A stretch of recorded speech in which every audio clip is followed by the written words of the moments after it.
No one expected anything of him. No, he wasn't touted as the next heavyweight champ of the world. He broke through. True Cinderella story.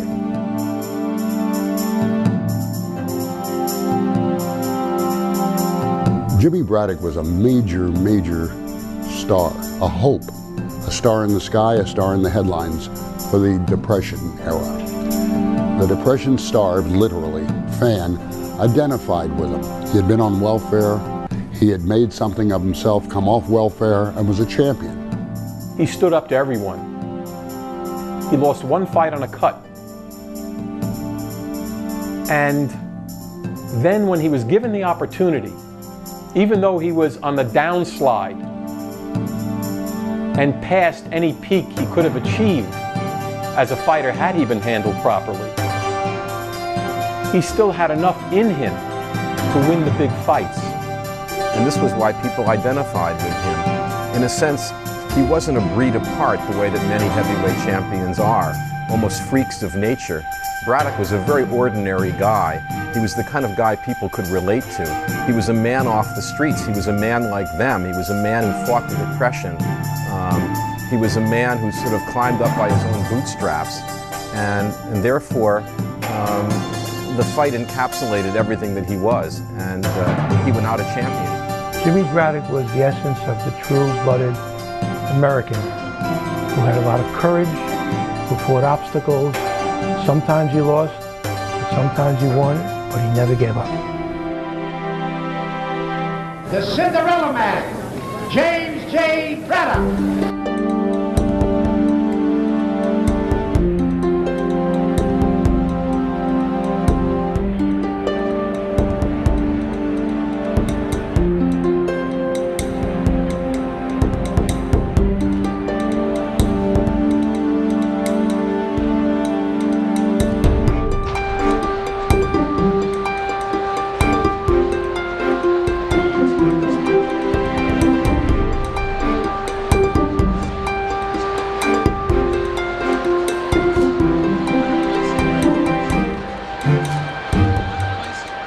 During the 20s and 30s, three of the most popular sports in America were baseball, horse racing, and boxing.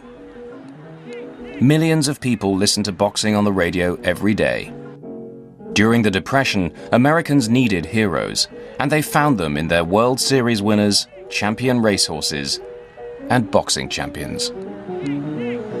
Braddock stepped back out of the way. Braddock's boxing skill carried him clear of that right hand. Jimmy went in like a fighting tiger, showing all of that Irish courage that he had.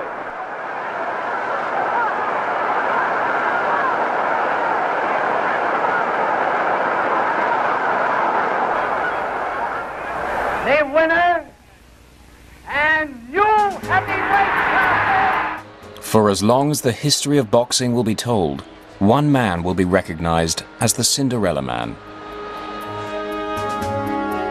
James J. Braddock was considered a routine challenger for the then heavyweight champion Max Baer. But in one of the greatest upsets of all time, Braddock proved what hard work, a stubborn nature, and a little luck of the Irish can achieve. Braddock was a likable fellow, and he was an everyman. His story was something that appealed to people, and for that reason he was really very popular. James Braddock was born in the once notorious Hell's Kitchen district of New York City on June 7, 1905. He grew up in an era of Irish-American boxing champions, so his boyhood heroes were boxers. Braddock was still a young child when the family moved across the river from New York City to New Jersey. He fought professionally for the first time when he was only 20, in a 4-round no-decision bout against Al Settle in West Hoboken, New Jersey. Jim Braddock made his name for himself as a pretty good power-punching middleweight in the New Jersey amateur Golden Gloves back in 1924, 25, 26.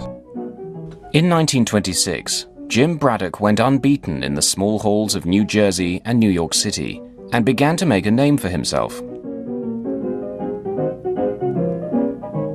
One of the things that really distinguished him at that time is even as a middleweight, 162, 163 pounds, he was fighting heavyweights. And in fact, he won the Golden Glove Championship in New Jersey both in 1925 and 1926 at heavyweight, even though he only weighed 160, 162 pounds. Almost from the beginning, Braddock was handled by one-time door-to-door salesman Joe Gould. Braddock and the surprisingly savvy 5'2" Gould would share a partnership that would last the boxer's entire career.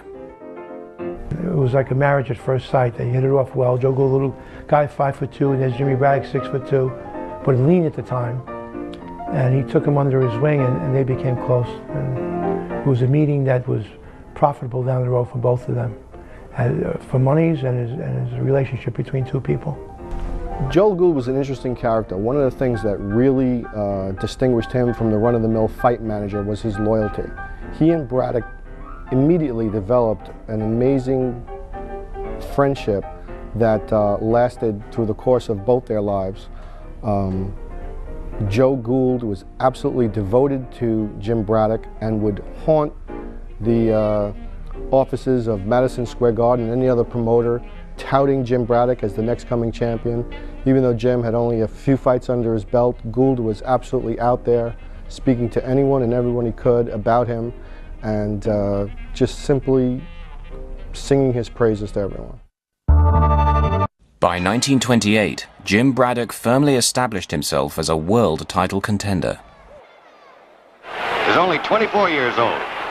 He's been in the ring 3 years, and in that short time he's come up very, very fast. He's had 46 fights, he's lost only 2, and he's won more than half his fights by clean knockouts.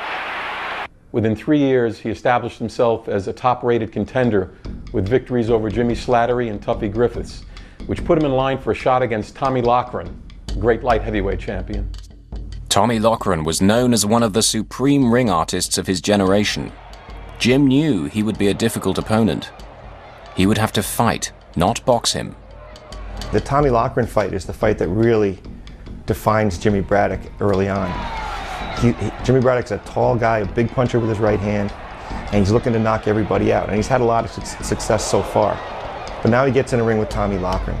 Tommy Loughran was considered by many people to be perhaps the greatest light heavyweight who ever lived. There was a guy from Philadelphia, Tommy Loughran, going against New Jersey, Jimmy Braddock. Half of New Jersey was at ringside yelling for Braddock to bring the title home for them. Tommy Loughran, he had such a superior jab, his left jab, and once he zeroed in on your head, he very rarely missed. No matter where you moved, his left jab was in your face. He blooded up Braddock's face pretty bad. Though Braddock went forward throughout the entire fight, never gave up an inch, just kept moving forward, trying for the knockout. And after 8 rounds, when Braddock's face was a bloody mess, Joe Gould, his manager, asked him in the corner, "Stop some of those lefts, Jim."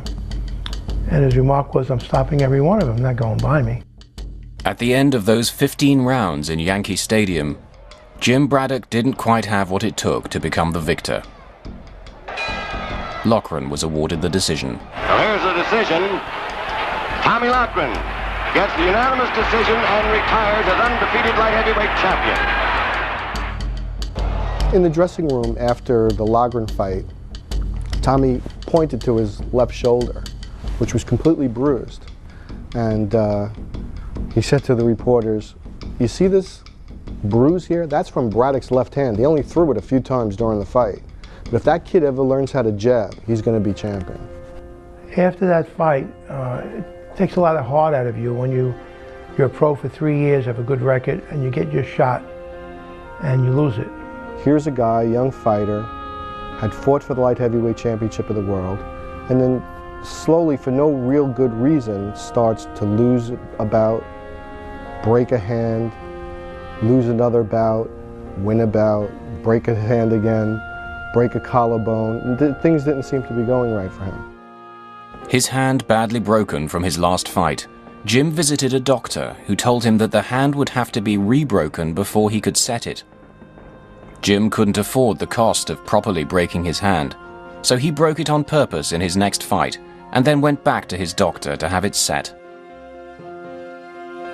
Physical limitations placed on him by these injuries, the types of fights he was getting, the purses that he was getting, everything changed. By 1930, Braddock's career was in decline. His only wins were on points against an old rival, Joe Monte, and a second-round knockout over an extremely reluctant Phil Mercurio.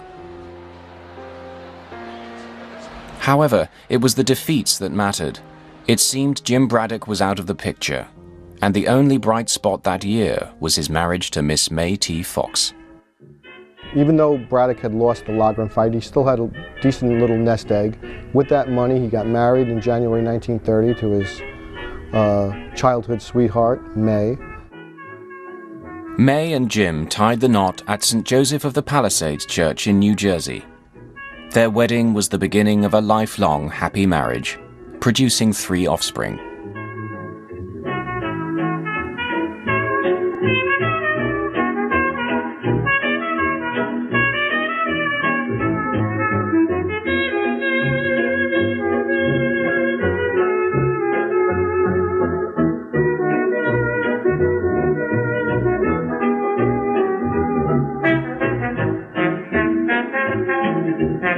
May Braddock had the fears of any wife of a professional prize fighter.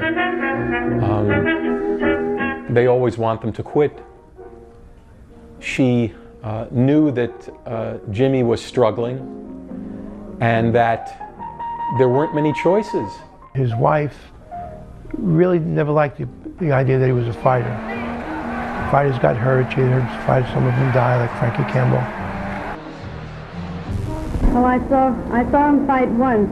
That was only 1 round, and I ran out of the place screaming.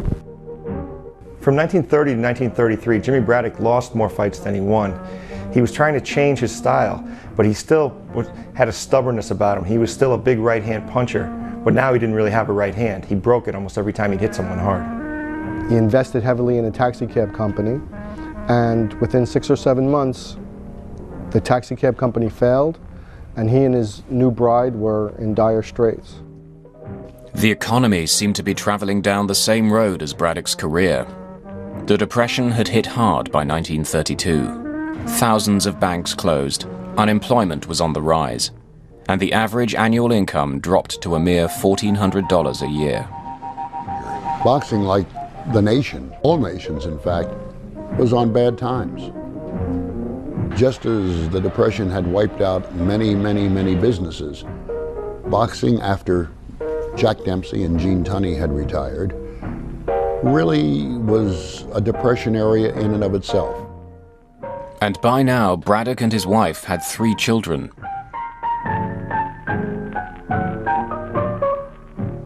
He was forced to supplement his earnings by taking a job on the waterfront. It seemed Jim Braddock was destined to become one of boxing's might-have-beens. In order to provide for his family, has got to turn to another form of work besides boxing, which is the only thing he's really ever known. So he gets a job working on the docks out in New Jersey as a longshoreman, a couple of nights here and there as a bartender, shoveling coal, shoveling snow, any simple piece of work that he can do to try and provide for his family. The papers were filled with stories about Braddock's family. There were pictures of his kids and pictures of his wife, and there were numerous accounts of the great difficulty that he had supporting them all.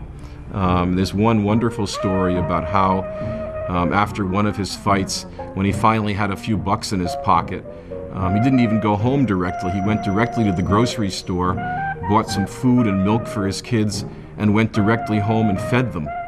I think that boxing haven't changed much. It's always been a door for the underprivileged. People without a whole lot of education, men without any other way out, they choose boxing to work out, try to get a dollar here, get a dollar there.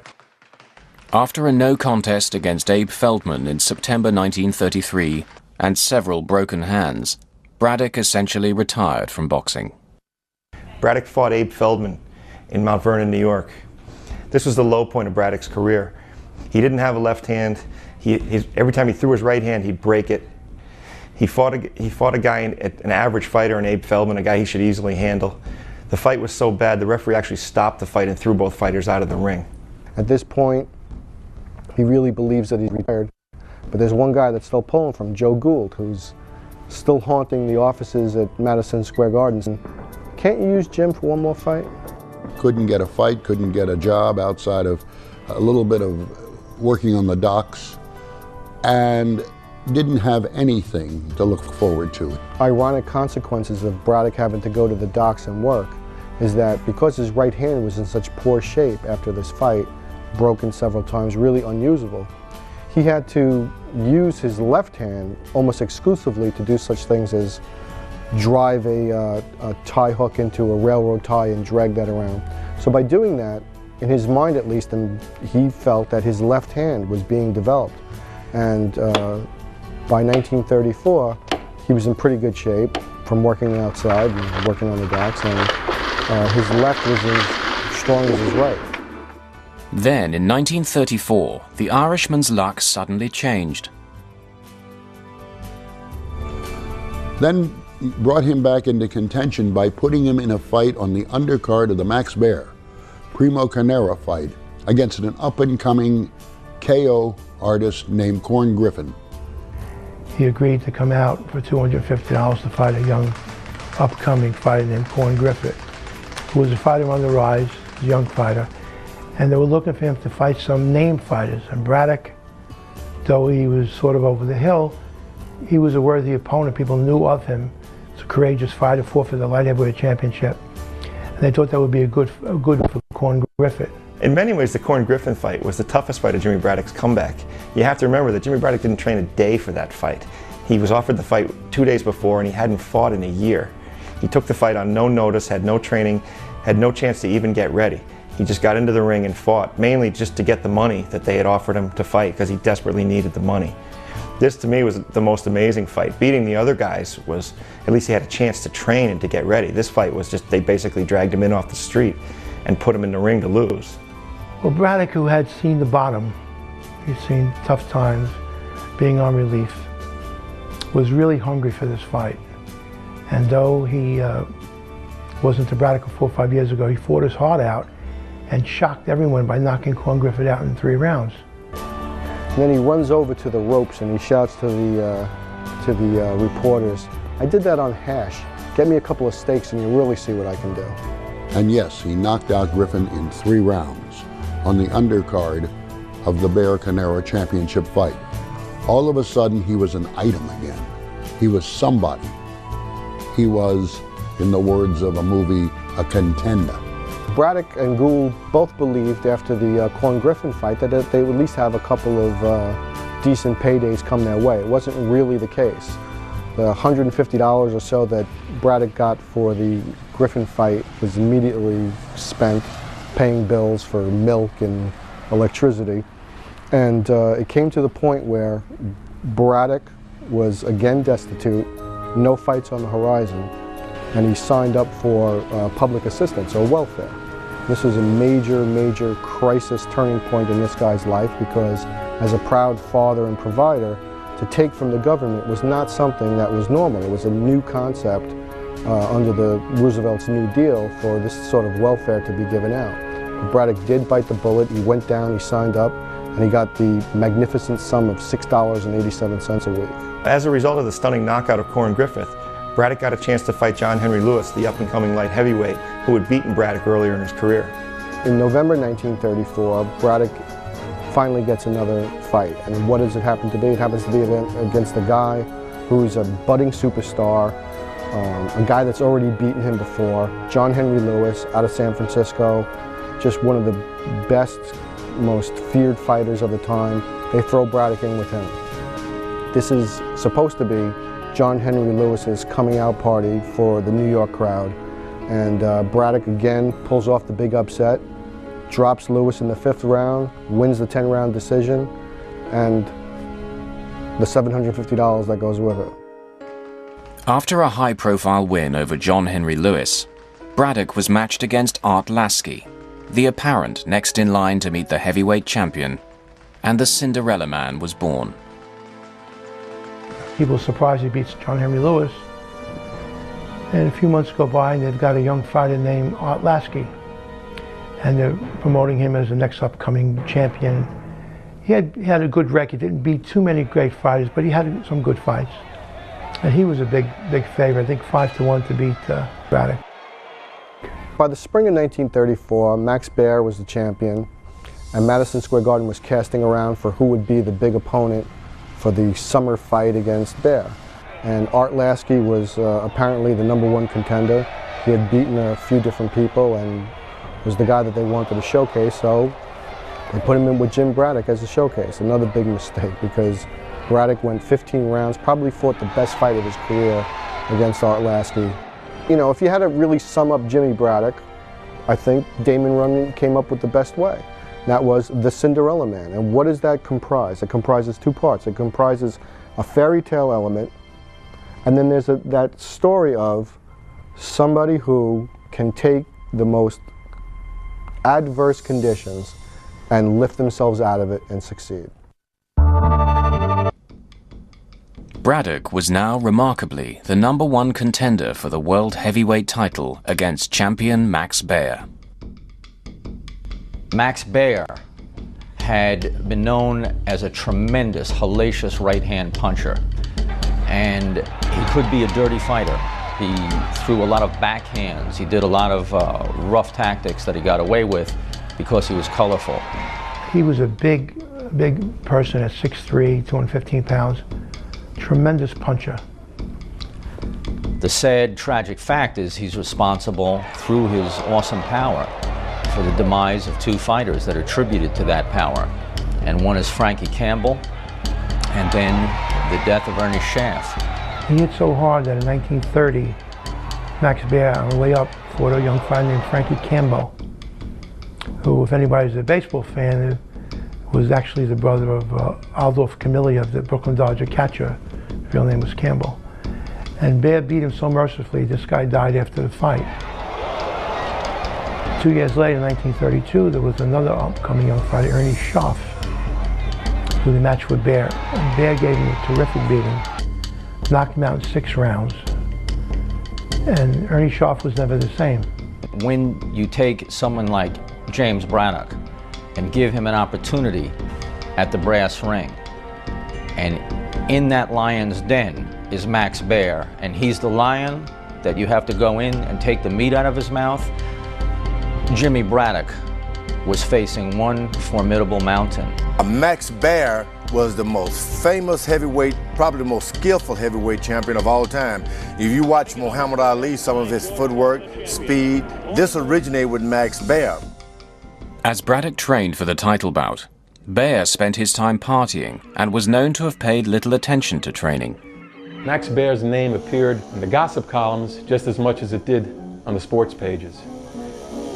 The entire year between his victory over Primo Carnera and his defense against Jimmy Braddock, you could say that his mind wasn't exactly on fighting. Max Baer was a womanizer, never trained very much, and was heavy on, you know, after hours drinking and carousing around, and he was not in top shape. Jimmy Braddock told his manager, Joe Gould, I'm going to beat Max Baer because I'm going to fight him exactly how Tommy Loughran fought me. Jimmy Braddock was influenced in this fight tremendously by his own loss to Tommy Loughran in 1929. 2 years later, he was in Madison Square Garden and watched Tommy Loughran beat Max Baer by beating him the same way that he had beaten Braddock, by jabbing and moving and staying away from Baer's right hand. Braddock always said that if he fought Max Baer, he could beat him. He'd beat him the way Tommy Loughran beat him, jab on him and move. Even after battling his way back to form, few people thought Braddock had a chance of winning the title. No one gives Braddock a chance. They figure Braddock has as much chance of beating Max Baer as a snowball has surviving in hell. Baer is superior, younger, superior puncher. Braddock has been maybe beat 3 young fighters. Braddock's always known as the quiet warrior. He had some history behind it, but not anybody paid any attention. No one paid much attention to him coming up because no one expected that much of Braddock. Jimmy Braddock was ready, and I think he knew that this was his last hurrah, and he made the most of it. This was my big shot, and I wasn't going to let nobody down. When Braddock signed for the fight, there was, even though people liked Braddock and they were very happy that he had won these series of fights going along against Lasky and Lewis and Corn Griffin, they really felt that his fight against Max Baer would be just too much. that he would be killed in the ring, he would be obliterated, there would be a blot on boxing, you know, if this happened. And Braddock didn't take it too well, of course, the idea that he was being considered just fodder for Max Baer. But Max Baer was serious enough to really try and talk Braddock out of the fight and say, you know, don't take the fight, and you know, he was that confident in his own ability. Hello, everyone. I think I'm in great shape. In fact, I know I am, and I hope that I win tonight. And I want to wish Jimmy all the luck in the world, no matter who wins. I hope we can still be friends. Thanks. The media jumped on the story of Jim Braddock, the man who'd made a comeback from nothing and now had a chance at the heavyweight championship. Jimmy Braddock, as an individual, was part of what has now become popularly known as the greatest generation of this country. Those people that lived through the Depression and had the courage to overcome it and fight and defeat the enemy in World War II. He was one of this country's greatest generation. Let me assert my firm belief that the only thing we have to fear is fear itself. The 30s were a terrible time for America, but the world. But it was a depressed time, and the whole Depression was so, I think, so much a burden on everyone's shoulders, mentally as well as financially, with 1 out of every 3 Americans standing in line to be fed, apples being sold on corners. And the belly of hope was now an empty belly of food. And we were looking for anything, any heroes. Braddock did something after the Lasky fight that really shows the type of person that he was and where he was coming from. He took the bulk of his purse and he went and he repaid the money that he had received through that era's welfare home relief. That story is the thing that became the catalyst for Braddock becoming as popular as he was. Because the people that were suffering in those days and the people that needed the money and who felt shameful to take it saw somehow that, hey, it's not so bad, you can do this, you can accept help from the government, and look, Jim Braddock did it, so, you know, maybe we can too. And it looks like those lean days we had for the last 2 or 3 years are gone forever. And that was the hope of every person in the Depression, to get off welfare, as Jimmy Braddock had, and to stand on their own 2 feet. Jim Braddock wanted this fight. He wanted a better life for his family. So on June the 13th, 1935, at the Long Island Bowl, Jim Braddock fought Max Baer for the title. The Irish have been waiting for a heavyweight champion again for a long time, and I think I can oblige him with this right hand of mine when I meet Max Baer on the 13th of June. 15 rounds for the heavyweight championship of the world. Introducing the world's heavyweight champion from Livermore, California, Max Baer.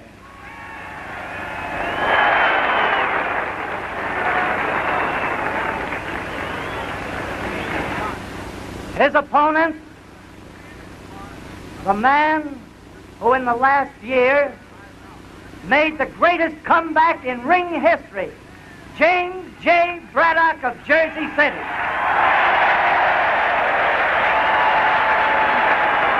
Either one of you happen to go down, the other one goes to the farther corner.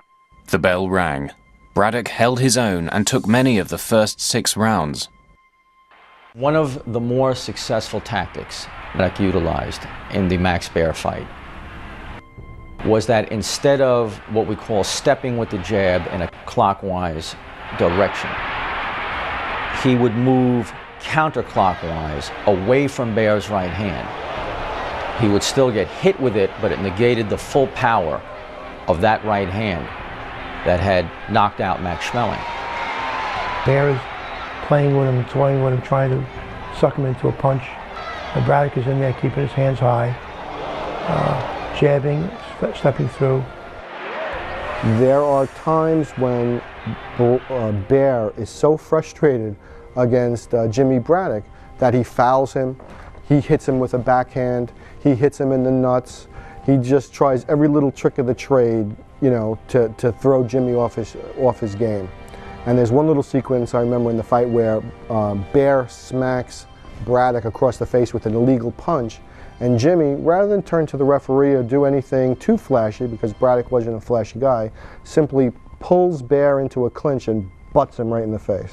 Braddock's fighting style was pretty aggressive. He was elusive to beat a counterpuncher in Max Baer. After 6 rounds of lackluster performance from Baer, the crowd began rooting for the sentimental favorite, Braddock. Fans, after 5 or 6 rounds, start booing because they think that Baer should be doing more.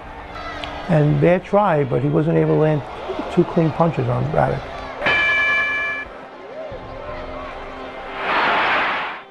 Then suddenly, Baer landed a damaging blow. He let loose a wild right, and Braddock actually walked into the punch.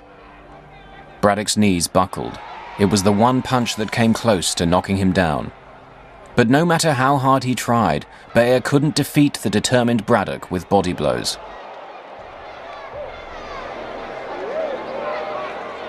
What was also discouraging to Max Baer, if you watch the footage closely, is that he did land on Braddock to the body, and he did not stop trying to knock Braddock out. But Braddock withstood the punishment, and that is very demoralizing to a puncher.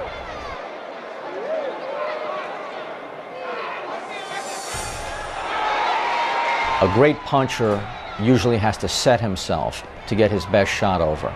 And in keeping Baer off balance, it was a very wise tactic and enabled Jimmy Braddock to survive.